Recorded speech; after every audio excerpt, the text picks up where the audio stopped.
Hello, everybody, and welcome to another edition of a conversation with Coach Bradley Davis of the Pacific Tigers women's basketball. Thank you for tuning in today. Fourth segment of Five Coach that we talked a little bit about last year, and then the new players and the returning players. And what I'd like maybe to do is just talk to you a little bit about the West Coast Conference in general. Absolutely. And take a look at the landscape as we look ahead to next year. So obviously when you talk about WCC, you start with the defending champions, and then you have to talk about Gonzaga. Mm-hmm. Just your initial thoughts on what challenges they'll bring for you in this upcoming season. Similarly to last year, challenges for us are their size. I thought a couple years ago they were better in transition than they were last year. But their size has always been a problem for us, and their transition game is always a problem too, especially with Stockton running the point there. So they're a seasoned team, and they had some good young players last year, and they'll probably be projected to win it all again this year. It'll be up to the rest of us to try to knock them off. I was amazed about that program. The one thing that amazes me is that they can beat you by scoring in the 90s, or they can beat you scoring in the 50s. So it's interesting the way they play. And that's they're just balanced, and you've got to kind of pick your poison style of play that you think you can have the most success with, and know that they're still going to be successful on some level. So. It's game planning, and we've had decent luck with them the past few years, not last year, but we know they're going to be a challenge again this year.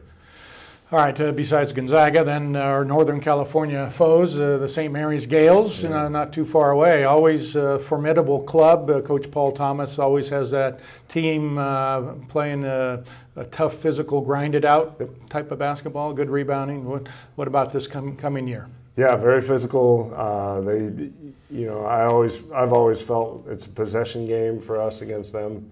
If they crush us on the rebounding line or rebounding stat, we're going to have to do that and turn them over.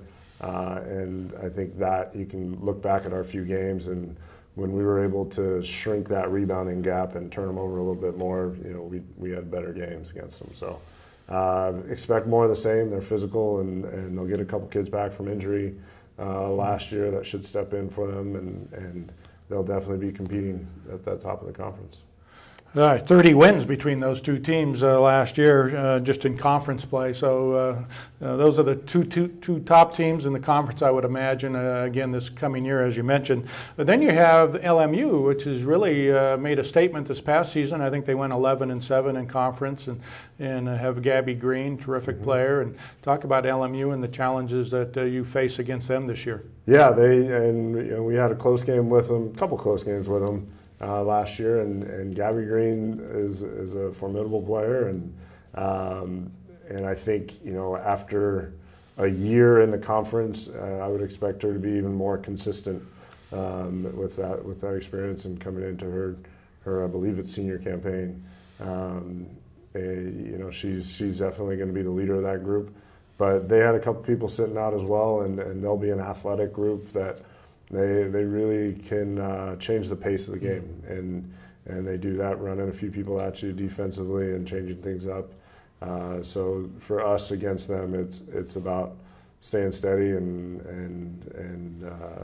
not getting into their pace and keeping our style of play and our pace of the game. But they'll be a good defensive team, I think, and they definitely have one of the most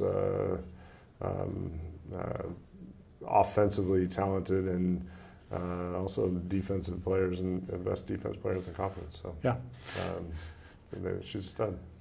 So then BYU, always tough. They had a little bit of a down year this past year, but still returned, I think, a couple of terrific perimeter shooters. And Coach Judkins always runs, seems like has a good team year in, year out. Another formidable foe. What challenges do the Cougars present for you looking ahead? You know that you're going to get a full 40 minutes of the game from every single player that's there. They have some perimeter play that'll step into new roles, and they're losing a couple big broadhead. I forget her married name, but She'll be a loss that they'll have to replace, but they do have some players that have been working their way up the ranks, and they seem to be able to, year after year, they plug somebody else in there. So we know from the perimeter they'll still be a threat. And then Hampson just got better and better as the year went on. Defensively, she's a real force, and I would expect offensively to see some improvement in her game as well. So at 6'8" or however tall she is in there, she's always somebody you got to worry about. And now you've got a 6'5" weapon yourself, though, right? Yeah. So and they will have seen each other a couple of times, I'm sure. Yes. Yes. All right, then the University of San Francisco, always formidable as well. Seemed like you guys, the Tigers, just play the Dons tough. They're just tough, fun, entertaining games, aren't they? They are. I think it's matching pace, and it's just about execution.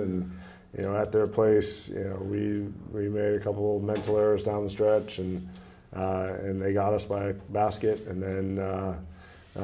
Their roster is going to have a little bit more changeover this year, but if I know Molly, they'll replace it with more tough-nosed, hard players that just leave it all on the floor. And then the Tigers finished kind of with San Diego, Pepperdine, Santa Clara, and Portland, if you kind of group those teams, because it looked like the West Coast Conference really, there was a lot of teams there. Jumble for a while. Yeah. It was a jumble, and I think San Francisco was in that jumble too. And, and as was LMU almost. They kind of separated themselves late. But yeah, that jumble's crazy, and it's probably going to be crazy again this year. Pepperdine, they'll be, I think, significantly more athletic and deeper next year. Portland had some quote-unquote upsets. I mean, they had some good wins last year and the year before. So they're putting pieces together too, and so it's going to be a crazy conference here. And unlike the men, I guess the women's side of the bracket, so to speak, they're going to play 18 games, unlike the men, which are going to go down to 16 games. And then as far as the conference tournament, no changes on the women's side? No, the conference tournament is changing. Okay. The format, the format benefits the conference regular season finish. So the better you do in conference, the more chances you're going to have to advance. Okay. It's significantly more beneficial for the 1 and the 2 seed going into the conference tournament. Okay. But in terms of conference play, we'll go back to travel partners, which I think will be a benefit for our conference as a whole. And we will play the full 18-game round-robin schedule. I thought last year and even the year prior, the travel schedule of sometimes away on a Thursday and home on a Saturday, I thought it contributed to some of the quote-unquote upsets that you saw. In our case, I think we benefited from travel, whereas Gonzaga probably didn't benefit from travel 2 years ago when we played them up there and were able to beat them in Spokane. So some of those advantages should kind of go away, and you'll have a little bit more of a home advantage for the week. When you're on the road, more of a road routine. So we'll see how it shakes down, but we'll be back at an 18-game travel partner schedule. Terrific. Yeah. Sounds good. Thank you for joining us today. Absolutely. As Coach Bradley Davis, my name's Don Gubbins. We'll talk to you next time from the University of the Pacific. Thanks for tuning in.